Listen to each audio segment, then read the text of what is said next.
Hello everyone! Welcome to the stream for Philippine Nationals Osu Catch this year, and I can't wait to see what kind of maps we're going to be having for the players to test in order to see if they are good enough to qualify for this edition of the Catch Tournament. I'm Solomas Kaels, and joining me on the commentary is going to be Lawrence Angelo. Hello there. How are you doing today?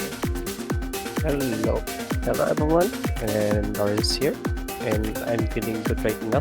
So how are you?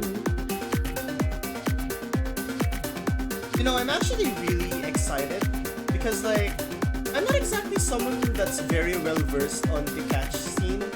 Though I'm just glad that we can have this tournament happen this year, you know? Yeah, so same with me. I mean, I didn't expect that there's a catch of nationals that will be happening. So when you message me for something like this, I immediately said, "Let's go, let's do it." I mean, yeah, that is fair. Especially considering with how, I guess at the end of the day, even though it is unexpected, you kind of have to deliver. And man, I'm really happy with the player turnout for this tournament. I believe there's 22 or 24 that signed up to play, or around the 20s range, around there. And it makes me happy to see so many players in this country try and see how their skills will be in this tournament. Isn't that true? Yes, exactly. We have 22 players, and I'm happy about it because with my past experiences with the catch turnas, it's like they don't even hit the 16 mark. So I'm very happy, and not only the player base but also the mappers. We have really stacked mappers right now, so I'm happy about that.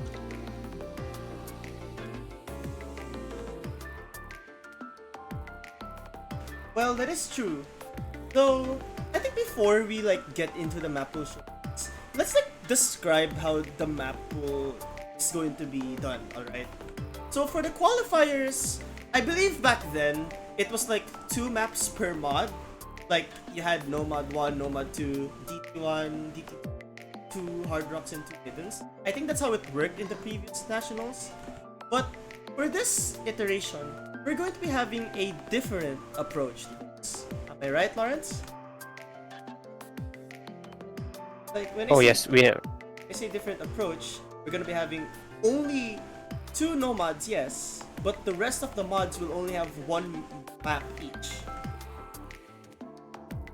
Yes, on the past catch tournaments, we had 2 nomads, and everything in 2 mods because it's only played once. But right now we are only having 2 nomads and 1 maps on each mod.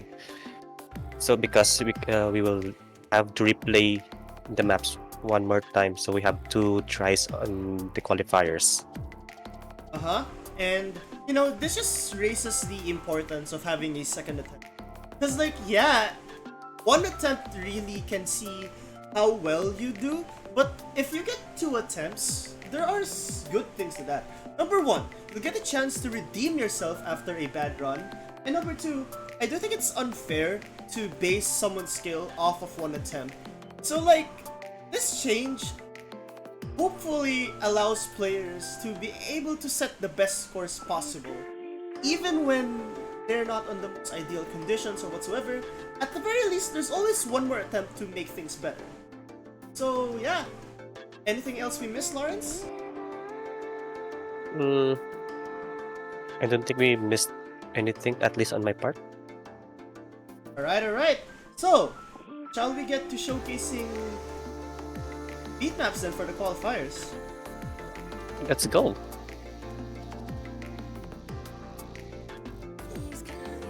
By the way, I'm just seeing on the chat right now that someone's asking for an extension because they're still playing Valorant. Well, too bad. That's kind of funny. That's kind of funny though. Though we'll have to proceed with showcase right now. And man, I'm excited.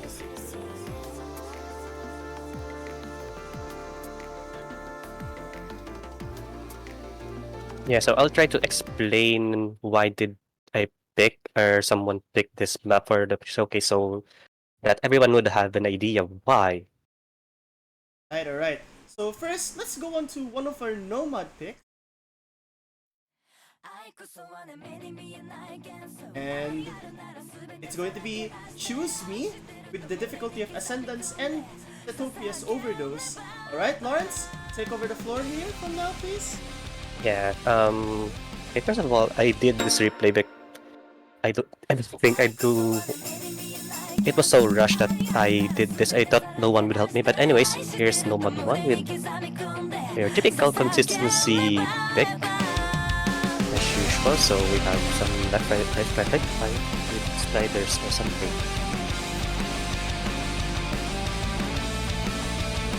But the main part of this map is because the difficulty is not about the consistency but the pre-chorus parts.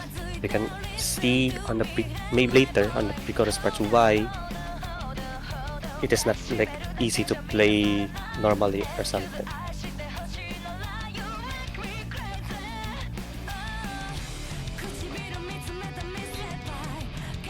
I really do hope that players are on their A game when they're playing this, because this seems to be something that requires your, of course, a lot of your focus onto it. And I believe those big droplets also are a part of the combo, and not to mention those smaller ones also affect your accuracy. Yeah, they affect your accuracy, but it doesn't really give a big advantage to use because we just like maybe worth like 200 or 100. So it's more about on FC and combos. It's fair, and right now, not exactly sure if we can call this a big section, but you have to be super careful if to not overshoot the distance that you go through. And right now, precision seems to be a very big aspect of this map in general, especially with those dash notes, I think. And like, you really do not want to over dash or something, am I right? Yes.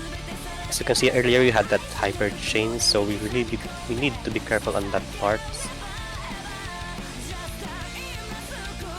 And yeah, you did mention that combo is the name of the game here. I do hope players take into account. Because yes, well, you may have some of the better accuracies compared to many players. If you cannot be consistent, even on maps like this, you will definitely suffer from that.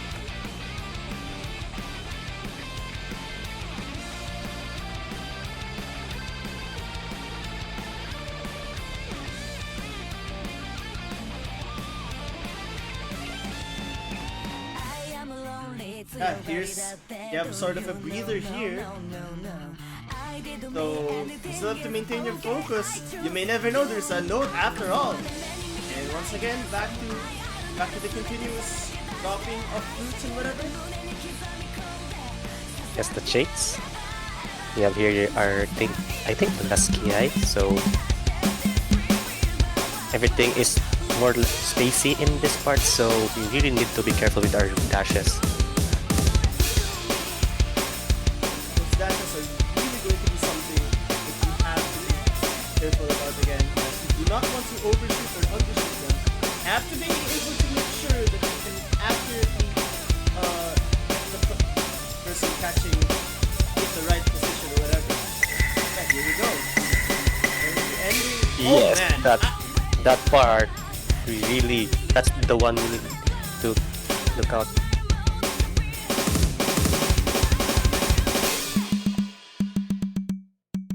And that's it, our Nomad 1 pick. Gonna be Nomad 1, and I have a feeling like this pick is. I'm not exactly sure if players will score high or low in this, though I am certain that a lot of the players here definitely a really good score here. But it's really a matter of consistency. Though, to be fair, you do get 2 attempts, so it's really based on how you perform. You take only the best attempt out of the. So, I think that score will be. Yes. And now we're going to be proceeding to our No Mod 2 pick.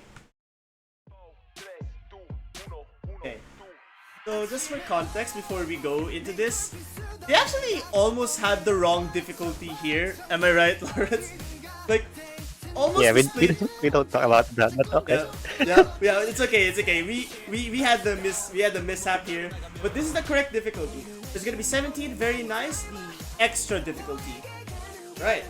So no mod Yeah, the 2. convert pick. The convert ticket. Right. Let's proceed.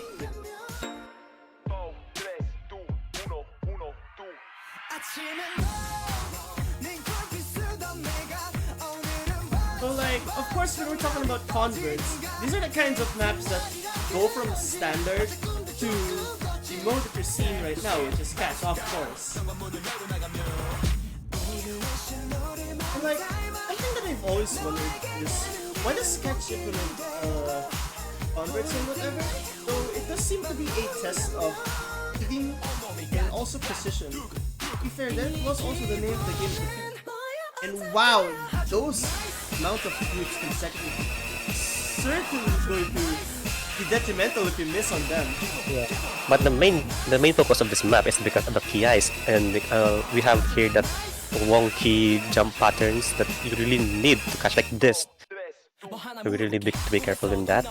And overall, the map isn't that hard, but except for the KIs, of course. That's the main point of this. Yeah, those KIs definitely look difficult. And I also like how there's so many consecutive big fruits as compared to the droplets. Like, those big fruits would certainly hurt you so much if you're not careful. Indeed, losing them is like losing a combo. Do you mean the ticks? The big ticks? Ooh, my goodness, those consecutive big fruits are really going to be harmful. Like, I'm gonna admit, like, I have no idea what I would do if I would miss on literally all of those consecutively. Like, you could play every part flawlessly, but then you drop on that one part consecutively. That's like a lot of misses already. Didn't I was worried because there's no one to help me with the replays earlier. And I was so like panicking because I can't really play this map, especially in the TI parts. So thank you EFB for helping me out on this one. And with SS2. Yeah, just goes to show how good AFB is a player. My goodness, what a score this is. Just like, especially with how many fruits there are, so like you have a very small margin of error for like each and every part of this fruit. We really need to be careful on these edge jumps. Like, edge jumps are the jumps that it's only 1 pixel away from being a hyper dash, so it's really hard to catch. You need to time it well with your movement. Oh, well, hey,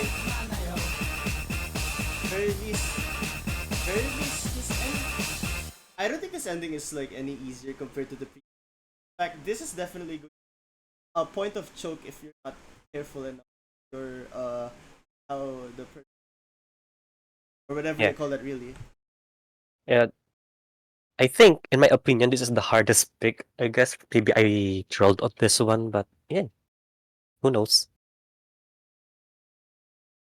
I think it's really up to the scores of the players really to determine if it is the hardest pick or not. But then in the meantime, shall we proceed to our first mod the pick going to be hidden, the hidden pick of this Mappool show. Mappool rather. And alright, here we go. Here's gonna be hidden 1. I mean, to be fair, I can't really just say hidden because it's the only hidden pick here. Yeah, here we go. Here's our, and it's going to be Yep. Yomewa Aidata. Dave's Reign. And this is the hidden pick of the map. Speaking of, By the way, I just wanted to say this in advance, but however the showcase is going to be right now, is also going to be the order of how you'll play it in the qualifiers. So yes, Nomad 1, Nomad 2, then Hidden, then Hard Rock, and then DT is going to be the order of the qualifiers. Right, shall we begin? Let's go. In catch community, we diff is well known on its hard patterns. So it's not like this is a consistency pick also, but we have we have diff as a mapper, so we would expect a really wonky patterns on this one, which will maybe throw off some players or maybe not. Who knows? I mean, anything can throw off players if they're not careful or if they're not paying attention. So, I think what makes this hard, obviously, other than the mere fact that half of the screen is covered, I think it's also the patterning, as you say. Like, this is definitely not a very straightforward pattern from what I'm seeing right now. Yes. And again, thank you AFB for the replay.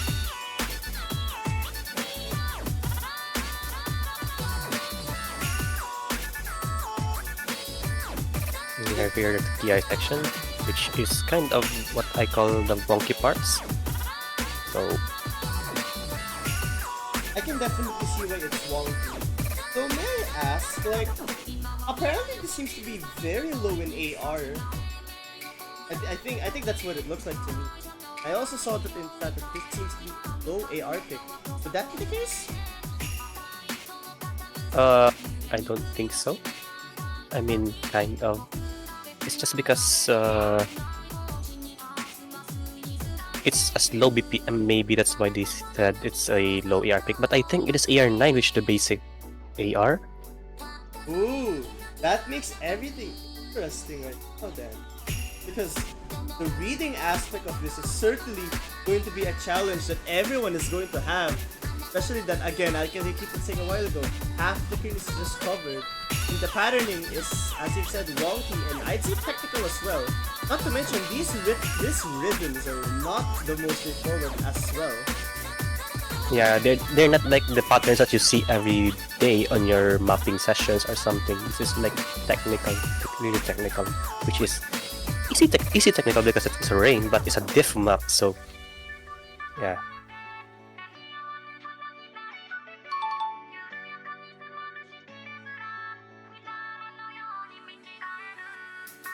You did mention that Dave is like a difficult, like a mapper known for difficult patterns in general. So I guess it shouldn't be surprised that players may struggle or may dread this map even, especially those who are not used to the hidden aspect. Yeah, everyone hates HD, so I guess that's understandable.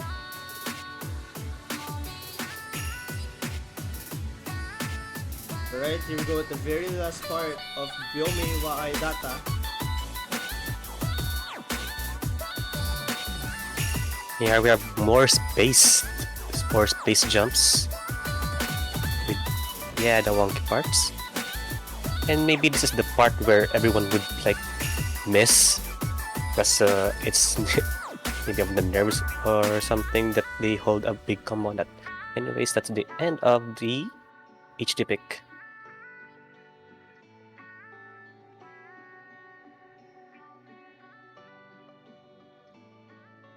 Now that we've finished with, we shall now proceed with Hard Rock.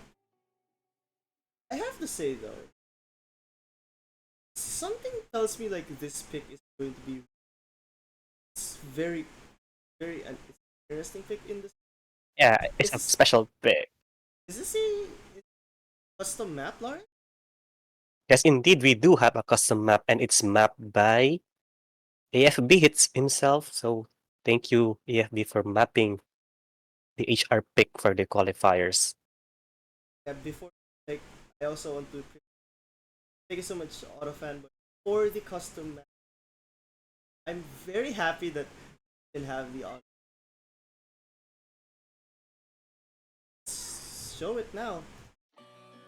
Wait, that's the wrong one. Oops. Oops. Alright, here we There. go. So, yep. Day, T-Close, High-Tech, I think that's High-Tech Eats.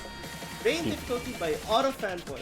This is a custom map, and I can't wait to see how this one goes. Alright, let's go ahead and watch it.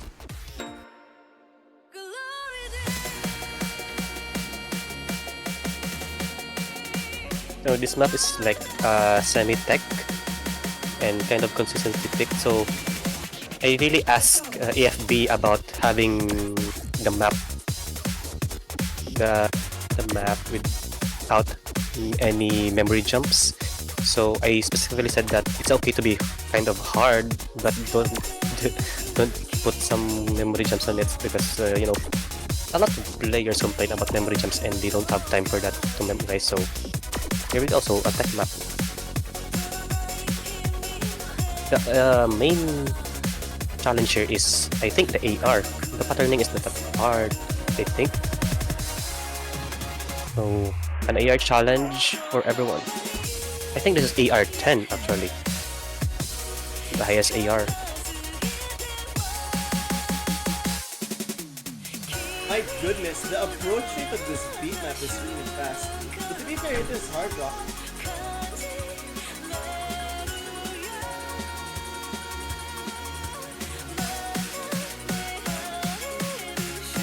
Yeah, a lot of players really struggle with hard rock, but yeah. Usually hard rock is much more harder than DP itself, so because it really changes the patterns. Really, even the CS and ARs. And AR is the hardest issue on catch, really. So higher ARs are really the weaknesses of a lot of players. Yeah, this seems to be something that is going to be difficult for the players to play, but honestly very fun to watch. So again, in this qualifier, so none of the qualifier lobbies will be switched. Just to clarify things. And wow, am I excited to see how good this one is. You know, I really like this song actually. It's a banger. Like I really kept playing this.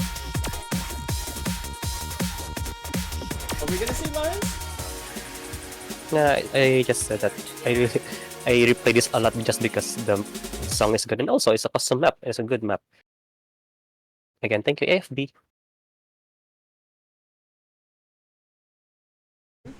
So then, for the final pick, it's going to be our double time. Double time. Alright, let's see how it is. Here we go, it's a JB Hyperion defense. Ladder difficult. Double time mod. So, let's begin. When your days turn to dark like night.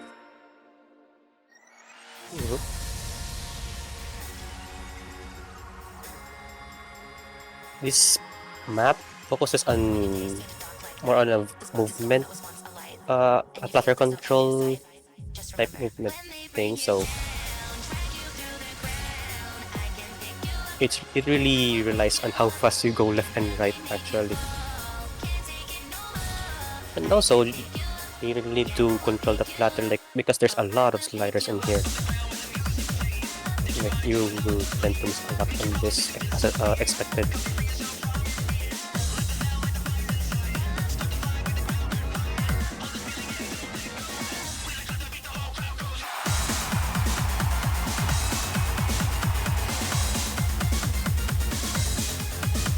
It's also high with the M2, so it's kind of hard really to navigate with the catcher on this one.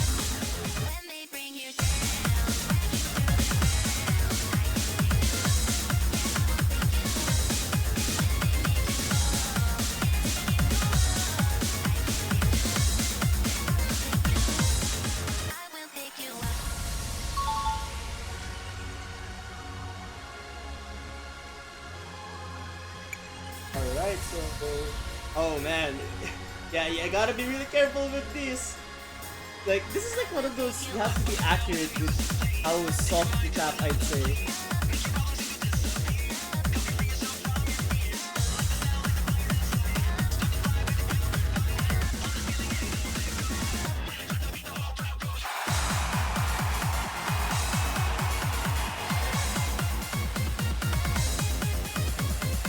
now we have 1/4 of the map left. And as the map progresses, here's a big section. And once again, it starts to go crazy even more. Gotta go fast really.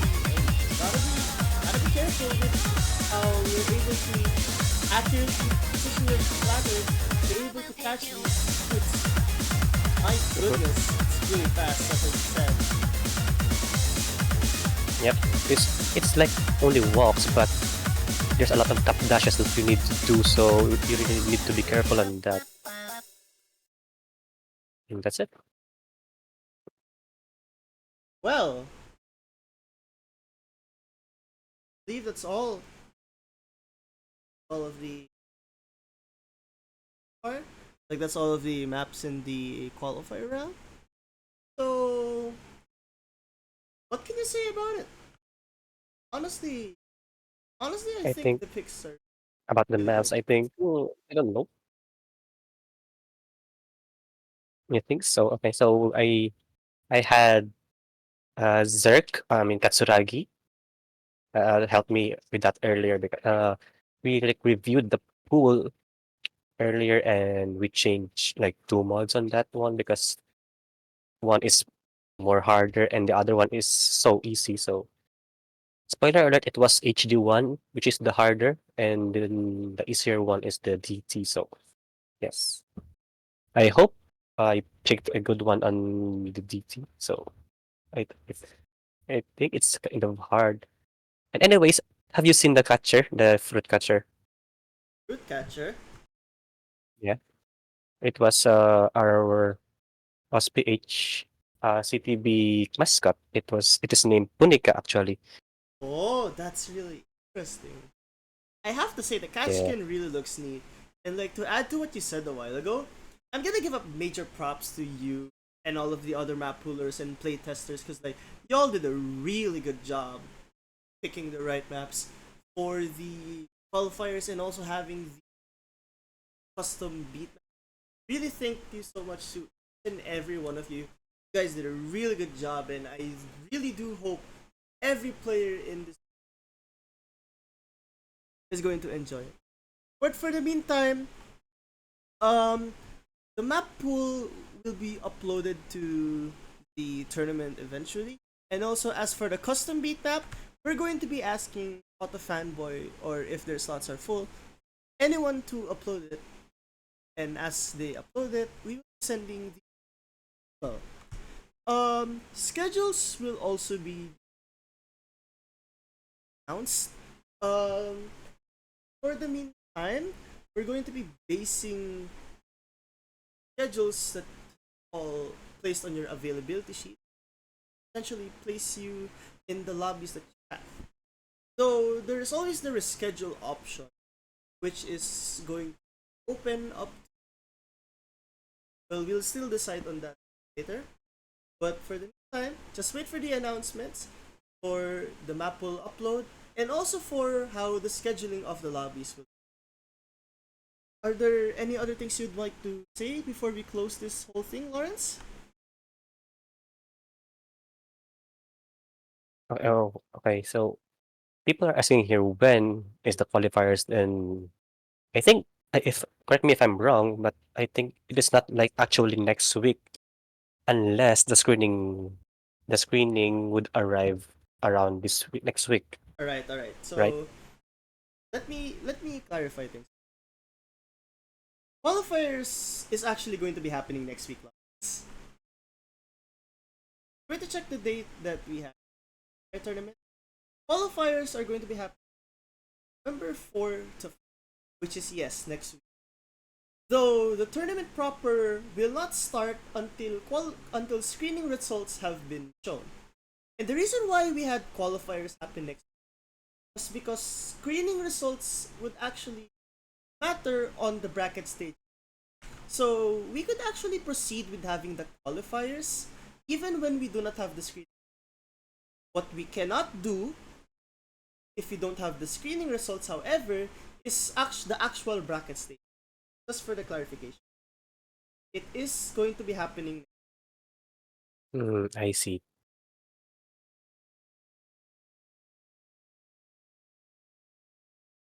Alright, so other than that, any other questions? So once again, just to clarify, it will be happening next week from November 4 5.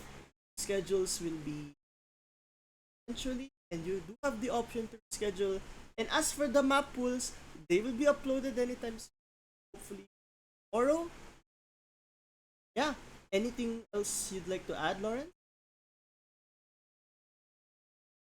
I don't have anything more. So yeah.